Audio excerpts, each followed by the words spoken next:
Hey guys, welcome to Techies Guru. Today we'll be learning how to change region on Temu, and now let's dive right in.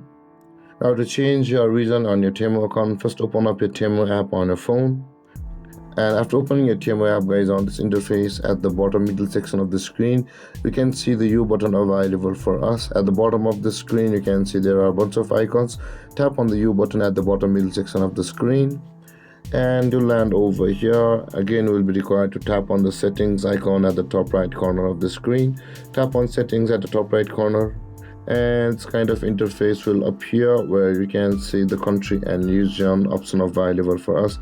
Just below your payment methods, tap on country and region, and over here all of the countries available on Temu will be over here, or all of the countries on which Temu is available will be over here. Now in order to change your region, simply tap on the region to which you want to change, and when this box appears, tap on the switch to that region over here.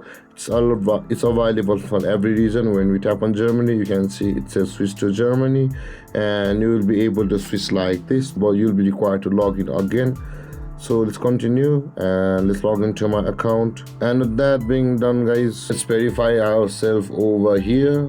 And of that, guys, our region has been changed on Temu. With that being said, guys, this is how you will be able to change region on Temu. And if you have any confusions or questions regarding the topic, feel free to comment in the comment section below, and don't forget to like, subscribe, and hit that bell icon for more videos. Thank you for watching, guys. Peace.